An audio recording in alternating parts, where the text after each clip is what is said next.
नमस्कार, मैं हूं रंजीत झा। ईडी की मनमानी शक्तियों पर शिकंजा कसने की सुप्रीम कोर्ट ने तैयारी शुरू कर दी है। दरअसल ईडी पीएमएलए के शक्तियों के तहत विपक्ष के नेताओं को ताबड़तोड़ गिरफ्तार कर रही है, जिस पर कई दफे सवाल उठे हैं। सुप्रीम कोर्ट में कई ऐसी याचिकाएं पड़ी हैं जिसमें बड़े बड़े वकील से लेकर विपक्ष के बड़े नेताओं ने भी याचिकाएं डाली हैं। इतना ही नहीं, झारखंड के मुख्यमंत्री हेमंत सोरेन तो ईडी से आर पार के मूड में हैं। उन्होंने सुप्रीम कोर्ट से लेकर हाई कोर्ट तक याचिकाएं डाल दी हैं कि ईडी के पास जो मनमानी शक्तियां हैं उस पर रोक लगे। यह तो मौलिक अधिकारों का हनन है, हर किसी को एक डर बना रखता है। अब इन सब मामलों को गंभीरता से लेते हुए सुप्रीम कोर्ट ने इस मामले में सुनवाई करने का ऐलान कर दिया है। फाइल खुलने वाली है। जरा अपने स्क्रीन पर आप देखिए, एक हेडलाइन है, सुप्रीम कोर्ट की विशेष पीठ पीएमएलए के प्रावधानों को बरकरार रखने वाले फैसले के खिलाफ समीक्षा याचिकाओं पर सुनवाई करेगी। अभी आपने आज खबर देखी होगी कि कैसे राजस्थान में एक मंत्री के यहां ईडी ने रेड की है। इतना ही नहीं, देश में विपक्ष शासित सरकारें जहां भी हैं या फिर विपक्ष के वैसे नेता जिन्हें बीजेपी अपने पाले में करना चाहती है, उन सब पर जांच एजेंसियों का शिकंजा कसा हुआ है। और खास करके ईडी का दायरा तो बहुत बड़ा है और अब ईडी के इन्हीं शक्तियों पर विचार किया जाएगा।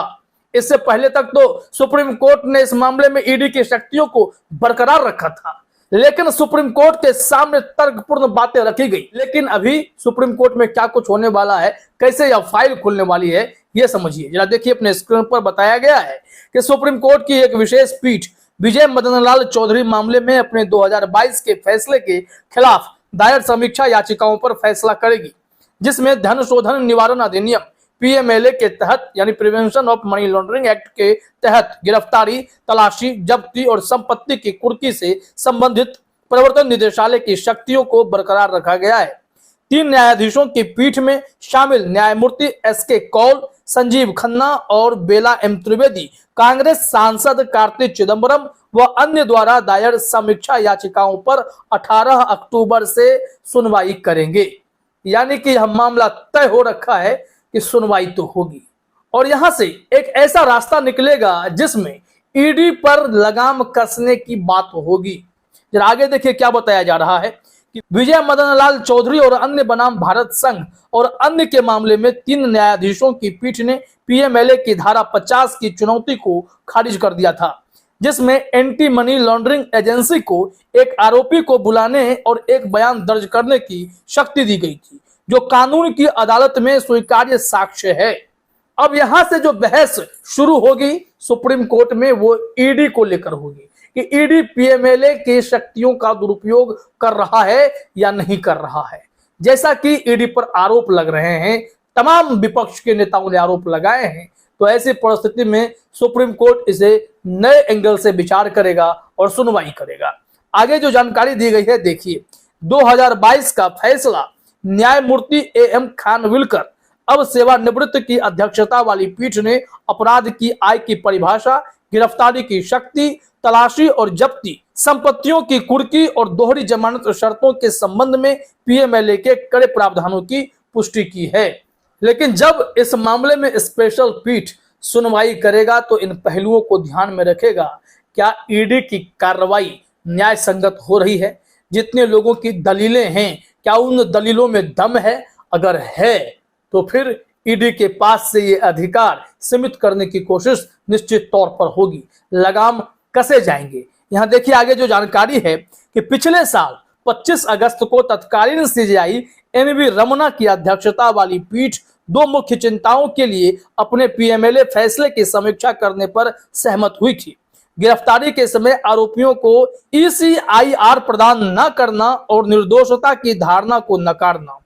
इसके अलावा इस साल अप्रैल में छत्तीसगढ़ सरकार ने संवैधानिक वैधता पीएमएलए को चुनौती देते हुए सुप्रीम कोर्ट का रुख किया था, जिसमें कहा गया था कि छत्तीसगढ़ में विपक्षी सरकार के सामान्य कामकाज में बाधा डालने और परेशान करने के लिए सत्ता में बैठे लोगों द्वारा केंद्रीय जांच एजेंसियों का दुरुपयोग किया जा रहा है। ये छत्तीसगढ़ सरकार ने किया था।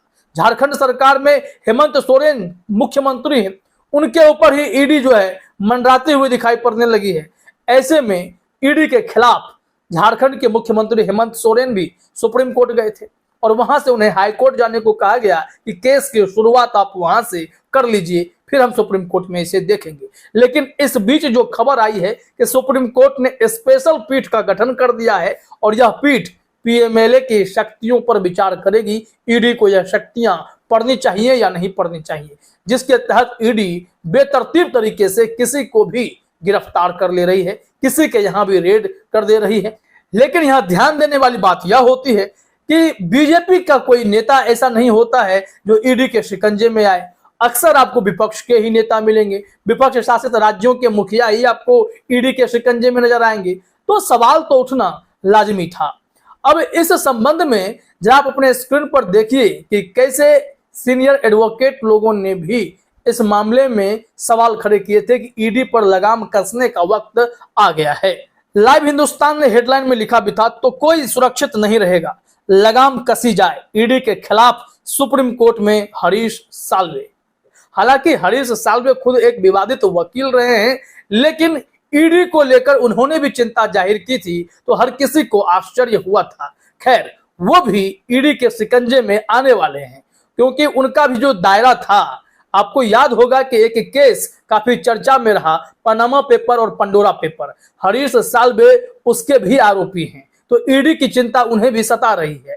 हालांकि जो जायज है उन पर तो कार्रवाई होनी चाहिए, लेकिन जो बिना किसी मतलब के विपक्ष के नेताओं को दुर्भावनापूर्ण तरीके से घेरने की तैयारी ईडी के द्वारा की जा रही है, सवाल वहीं उठते हैं।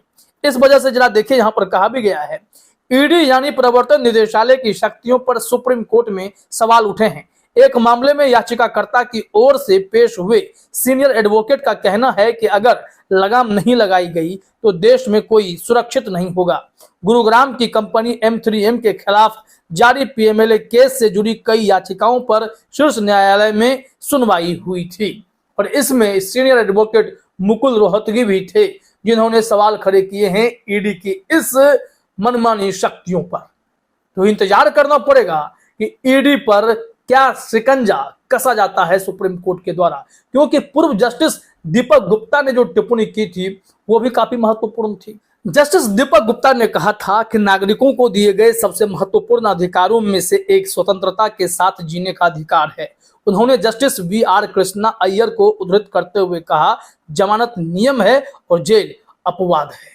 और फिर जब वो आते हैं, यही मदन लाल वाली फाइल खोलने की जब बात आती है, पीएमएलए वाली बात जब आती है, तो यहाँ उनकी टिप्पणी काफी महत्वपूर्ण हो जाती है। जरा देखिए अपने स्क्रीन पर क्या बताया जा रहा है कि इसके बाद उन्होंने विजय मदन लाल चौधरी बनाम भारत संघ 2022 लाइव लॉ SC 633 का उल्लेख किया, जिसे जस्टिस AM खानविलकर ने लिखा है। इस मामले में न्यायालय ने अन्य बातों के साथ साथ धन शोधन निवारण अधिनियम 2002 पीएमएलए के सभी लागू प्रावधानों की वैधता को सर्वसम्मति से बरकरार रखा था, जिसमें पाया गया था कि प्रवर्तन निदेशालय ईडी के अधिकारियों को दिए गए बयान साक्ष्य के रूप में स्वीकार्य हैं, वे पुलिस अधिकारी नहीं हैं। अब यहाँ पर जस्टिस गुप्ता ने कहा कि पीएमएलए फैसला मेरी राय में वटाली फैसले से भी बड़ा झटका है, यह आपराधिक कानून को उल्टा कर देता है। उन्होंने कहा कि ईडी के अधिकारियों को सभी पुलिस शक्तियां दी गई हैं, लेकिन माना जाता है कि वे पुलिस अधिकारी नहीं हैं। जस्टिस गुप्ता ने ईडी मामलों में सजा की कम दर पर भी सवाल उठाया और कहा, हाँ, हमें इन कानूनों के साथ सख्त होने की जरूरत है, लेकिन हमें उन्हें दोषी ठहराने की भी जरूरत है, न कि सिर्फ जेल भेजने की। अगर कोई केस 7-8 साल चलता है तो फिर कोई क्यों ना कहे कि हमारे मौलिक अधिकारों का यहाँ पर उल्लंघन हो रहा है। उन्होंने सवाल भी किया, उन्होंने आगे सवाल किया कि अगर सबूत का बोझ राज्य पर है तो उन्हें कुछ भी साबित करने की जरूरत नहीं है। यदि वे जो कहते हैं वह सत्य है तो वह स्वीकार किया जाता है, तो फिर 2-3 महीने में ट्रायल खत्म क्यों नहीं होने चाहिए? तो फिर इन मामले में 6 और 8 साल तक जांच क्यों चलती रहनी चाहिए? यदि ऐसा है तो क्या आरोपी को यह कहने का अधिकार नहीं है कि मुझे जमानत दे दी जानी चाहिए, क्योंकि आपने मेरी स्वतंत्रता का अधिकार छीन लिया है? आपने त्वरित और निष्पक्ष सुनवाई के अधिकार का एक और मौलिक अधिकार ले लिया है। यानी कि टिप्पणी गंभीर है। बड़े बड़े लोगों ने सुप्रीम कोर्ट को यह मैसेज देने की कोशिश की कि ईडी बेतरतीब तरीके से काम कर रहा है और दुर्भावना से प्रेरित होकर काम कर रहा है, सरकार के दबाव में काम कर रहा है। तो ऐसे परिस्थिति में ईडी की शक्तियों को कंट्रोल करने की जरूरत है। तो इंतजार कीजिए ईडी की शक्तियां कैसे कंट्रोल होती हैं, सुप्रीम कोर्ट की स्पेशल पीठ से क्या फैसला निकलकर सामने आता है। फिलहाल इस वीडियो में इतना ही। आप सभी का हमसे जुड़ने के लिए बहुत बहुत धन्यवाद।